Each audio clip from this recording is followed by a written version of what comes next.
বন্ধুরা, তোমরা সকলে কেমন আছো? শুভ সকাল সবাইকে জানি মিষ্টি মিষ্টি সকালের ভালোবাসা। আর আমি তো ভালো আছি। দেখো, আমি এখানে আলু ভাজা কেটেছি, আর এখানে দেখো মুসুরি ডাল ভিজিয়েছি। মুসুরি ডালের পকোড়া করবো। আজকে ভীষণ গরম লাগছে। আজ কদিন ধরে খুবই গরম পড়েছে, কিছু রান্না করে কিছু খেতে ইচ্ছা করে না গো। তার জন্য দেখো খুব আনন্দর সহিত কালকে ভাত রান্না করে রেখে দিয়েছিলাম, আমি আজকে জল ঢেলে রেখে দিয়েছি সকালবেলায়। গরম ভাত তো একদমই খাওয়া যাচ্ছে না, ভীষণ গরম লাগছে। তার জন্য আমি মুসুরির ডালের পকোড়া করব, এখানে আলু ভাজা করব। এখন যাচ্ছি বাজারে, বাজার থেকে আসবো, আসার পরে দেখা যাক কী আনা যায় আর কী রান্না করা যায়। যাচ্ছি বন্ধুরা বাজারে, চলো বাজার থেকে দেখা যাক কী কী আনা যায়। তারপরে আজকে মস্তি করে একদম জল ঢালা ভাত খাবো। ভীষণ গরম, গরমে টিকা যাচ্ছে না। তার মধ্যে পরেছি সিনথেটিক শাড়ি, কেন জানো তো? সুতির শাড়ি পরলে আরও খরমর খরমর করে, ভালো লাগে না, এই জন্য সুতির শাড়ি পরেছি। চলো বাজারে যাই। আজ যাচ্ছি বন্ধুরা বাজারে। আমার বাড়ি থেকে বাজার যেতে কম করে 10 মিনিট লাগে, তো 10 মিনিট টোটোয় করে যাচ্ছি, গিয়ে বাজার করবো। বাজার করে এসে আবার তোমাদের সঙ্গে আমি শেয়ার করবো কি বাজার করলাম। দেখো বন্ধুরা, প্রথমে দেখাই, ঠাকুরের জন্য পুঁটি নিয়ে এসেছি। পুঁটিটা দেখলাম বাজারে, খুব ভালো লাগলো, দুটো পুঁটি নিলাম ঠাকুরের জন্য। আর এখানে বাসন মাজার তেঁতুলো নিয়ে এসেছি ঠাকুরের জন্য। এবার চলো কি বাজার করেছি দেখাই। এই যে দেখো, ওই যে ধনেপাতা, পটল, মিষ্টি কুমড়ো, বেগুন, ভেন্ডি, গাজর, প্যাকেটে শাক আছে, লঙ্কা আছে, চাল কুমড়ো, ঝিঙে, ওই প্যাকেটটায় টমেটো আছে, বিনস ক্যাপসিকাম আছে, লাউ নিয়েছি, আর সঙ্গে নিয়েছি দেখো উচ্ছে আর লাল ডাঁটা। এই আজকে বাজার করে আসলাম। আর মাছ এনেছি, মাছটা বেশি নিয়ে আছে। তো এই বাজার করে আসলাম, এসে এখন দেখা যাক কী রান্না করা যায়। তো আমি 2 তারিখে বাজারে গেছিলাম। 2 তারিখের ধনেপাতা এগুলো আমি এয়ারটাইট কোটোয় রাখি। তো 2 তারিখের ধনেপাতা এখনও দেখো কত সুন্দর আছে। আজকে 20 তারিখ হয়ে গেল, তো আমি এয়ারটাইট কোটোয় রাখি এই পাতাগুলো। আর এই যে লেবু, আমি এই এয়ারটাইট কোটোয় রেখে দেবো, তাহলে পরে একদম টাটকা থাকে আর নষ্টও হয় না। এই যে দেখো, এই এয়ারটাইট কোটোর ভেতরে ধনেপাতা আর লেবুটাকে রেখে দিয়েছি। এর মুখটা কিন্তু একদম হাওয়া ঢোকে না, এমন কোটোতেই রাখতে হবে। রাখলে পরে তোমার ধনেপাতা, কাঁচা লঙ্কা, লেবু এগুলো একদম শুকাবে না।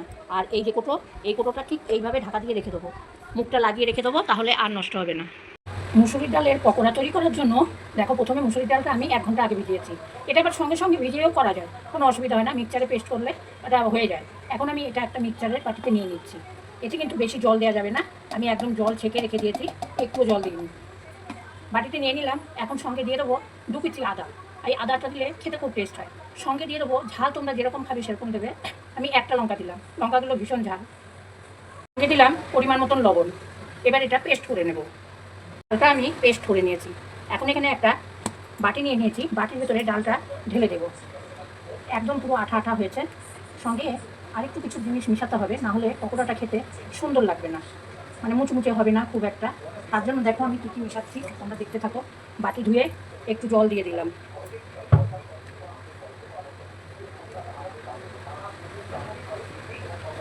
সমস্তটা আমি একবারে কুড়িয়ে নিয়ে নিয়েছি।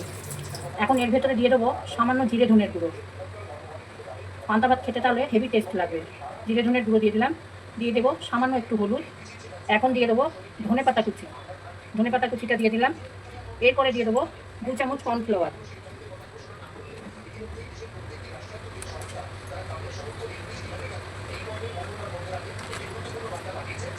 বেশ খানিকটা কর্নফ্লাওয়ার এর ভেতরে দিয়ে দিচ্ছি।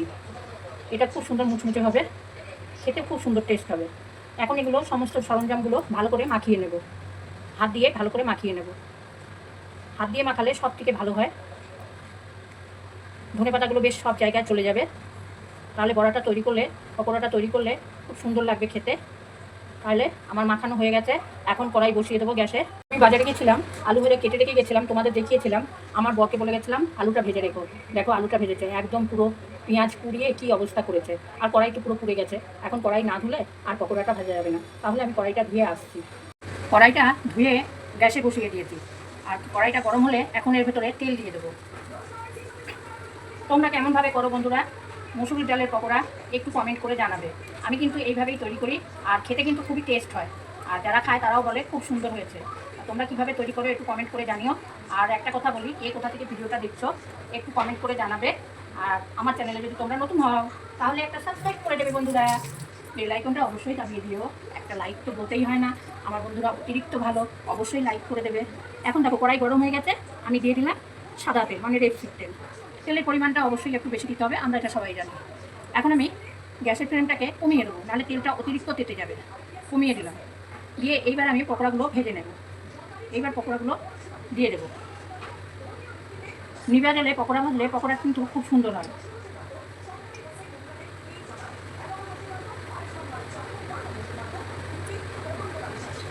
আর পান্তা ভাতের সঙ্গে ডালের বড়া কিন্তু অতিরিক্ত প্রিয় জিনিস।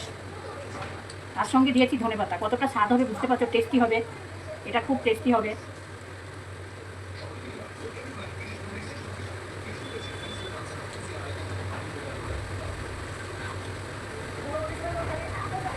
এই কটাই থাক, অল্প করেই ভাজবো, আর একটু রেখে দেবো, ওবেলায় চায়ের সঙ্গে যখন খাবে, চা খাবে, তখন একটু ভেজে দেবো। অল্প করেই ভাজলাম।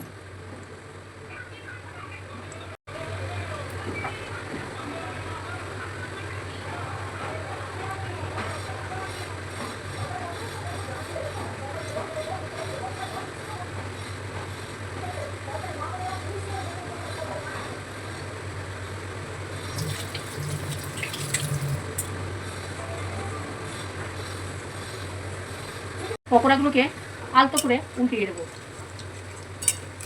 কর্নফ্লাওয়ার দেওয়ার কারণে দেখো খুব সুন্দর মুচমুচে হয়েছে।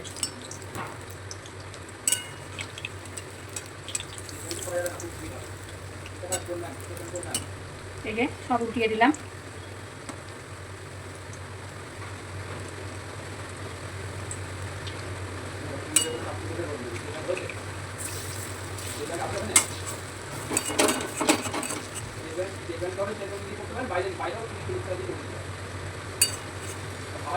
হয়ে গেল আমার পকোড়া ভাজা। কে পছন্দ করো বন্ধুরা পকোড়া খেতে মুসুরির ডালের, চলে এসো। আর এটা কিন্তু খুব সুন্দর লাগে খেতে, একদম ছটফটে হয়েছে, দেখেছো আবার এটা তো ঠনঠন করছে একদম। এই যে হয়ে গেল, এই যে দেখো হয়ে গেছে পকোড়াগুলো তৈরি। তৈরি করবো মাছ মাখা। মাছ মাখা তৈরি করার জন্য মাছে নুন হলুদ মাখিয়ে বেশ সুন্দর করে ভেজে নেব। এটা কিন্তু সম্পূর্ণ আলাদা রান্না, এটা কিন্তু খেতে খুব সুন্দর হয়। আর তোমাদের যদি এটা খেতে দেখে ভালো লাগে অবশ্যই তোমরা একটু বাড়িতে ট্রাই করবে। এটা কিন্তু গরম ভাতের সঙ্গেও খেতে ভালো লাগে, যে কোনো সবজির সঙ্গে খেতে ভালো লাগে। আমি প্রথমেই মাছটাকে ভেজে নিচ্ছি। মাছ ভাজার সময় খেয়াল করতে হবে যেন না ফোটে, তাহলে মাছটা ভেজে আসছি। মাছের ঝাল খেয়েছো তো, রুই মাছের কালিয়া খেয়েছো তো, রুই মাছের তরকারি করে খেয়েছো তো। এবার রুই মাছের মাখাটা খেয়ে দেখো কেমন লাগে। তো সবার প্রথমে মাছটাকে এরকম সুন্দর করে লাল লাল করে একদম আওয়াজ হবে, দেখো এই যে এরকম আওয়াজ হবে, এইভাবে মাছটাকে সুন্দর করে ভেজে নাও। মাছের গায়ে যেন একদম জল না থাকে। এখন একটা বড় সাইজের পেঁয়াজ নিয়ে নাও। এখানে আমি দেখো একটা বড় সাইজের পেঁয়াজ নিয়েছি। পেঁয়াজটা তুমি যে কোনো জায়গায় রেখে কুচিয়ে নাও। আমি থালায় রেখেই কুচাচ্ছি, থালার সঙ্গে টাচ করছি না চাকুটাকে, তাহলে দাগ হয়ে যাবে। যাই হোক আমি থালায় রেখেই কুচিয়ে নিচ্ছি। আমার অনেক দেরি হয়ে গেছে, বাজারে গেছিলাম যেহেতু, সেই জন্য আজকে শর্টে সুন্দর রান্না করছি। শর্টেও সুন্দর অনেক কিছু করা যায়। আমরা মেয়ে মানুষরা কি পারি না বলো তো, সব কিছু পারি। এখানে একটা পেঁয়াজ কুচিয়ে নিয়েছি। আচ্ছা এরপরে যেটা দিতে হবে সেটা নিয়ে আসছি ফ্রিজ থেকে। বেশ খানিকটা ধনে পাতা কুচিয়ে নাও।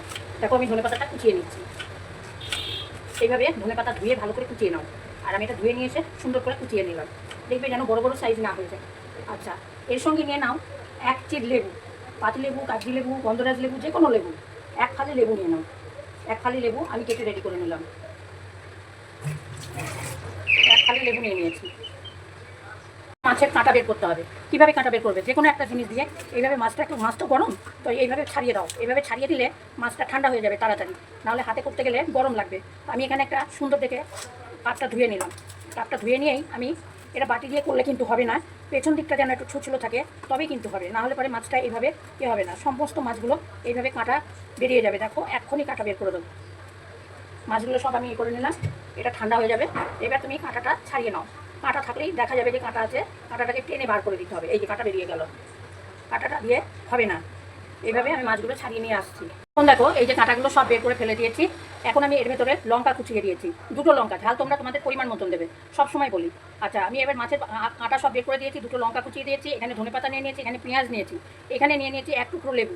এর ভেতরে এখন ভাজা জিরে ধনের গুঁড়ো একটু অ্যাড করে দেবো। ভাজা জিরে ধনের গুঁড়ো, কাঁচা তো দেওয়া যাবে না, তাহলে গন্ধ বেরোবে। আর লবণটা কিন্তু মাছে অ্যাড করবো না, লবণটা অ্যাড করবো পেঁয়াজের। পেঁয়াজটা নরম হয়ে যাবে তাহলে। আর লেবুটা আমি মাছের ভেতরে দেবো। লেবুটা মাছের ভেতরে দিলে মাছের একটা সুন্দর গন্ধ বেরোবে। লেবুটা চিপিয়ে মাছের ভেতরে দিয়ে দেবো। খুব লেবু দেওয়ার দরকার নাই, তাহলে বেশি টক হয়ে যাবে। অল্প করে একটু লেবু দিয়ে দিলাম। পেঁয়াজটা প্রথমে মাখিয়ে নেব। পেঁয়াজটা মাখিয়ে নিলে পেঁয়াজটা নরম হয়ে যাবে, লেবু দিয়ে আছে যেহেতু, সেই জন্য পেঁয়াজটা নরম হয়ে যাবে। লবণ দিয়ে দিয়েছি আমি পেঁয়াজের ভেতরে, আর পেঁয়াজ দেখো সব ছাড়িয়ে গেল আর একদম নরম হয়ে গেল সঙ্গে সঙ্গে। এখন ধনেপাতা সমস্ত জিনিস উপকরণগুলো দিয়ে মাছটাকে সুন্দর করে মাখিয়ে নেবে। মাখানোর সময় খেয়াল করবে যেন কাঁটা হাতে না ঢুকে যায়। কেন তোমাদের যারা আমাদের মতন বয়সী তাদের তো চোখে অনেক ভালো দেখে, সেই জন্য আমি খুব সাবধানে মাখাচ্ছি। এইভাবে মাছ মাখা তৈরি করে খেলে খুব সুন্দর লাগে। এটা একটা একদম মানে এত ইউনিক, না খেলে বুঝতে পারবে না। তাহলে বন্ধুরা ভিডিওটা ভালো লাগলে লাইক শেয়ার কমেন্ট করো। আর ফেসবুক থেকে দেখলে একটা ফলো করে দিও, ইউটিউব থেকে দেখলে একটা সাবস্ক্রাইব করে দিও, ইনস্টাগ্রাম থেকে দেখলে অবশ্যই একটা লাইক করে দিও।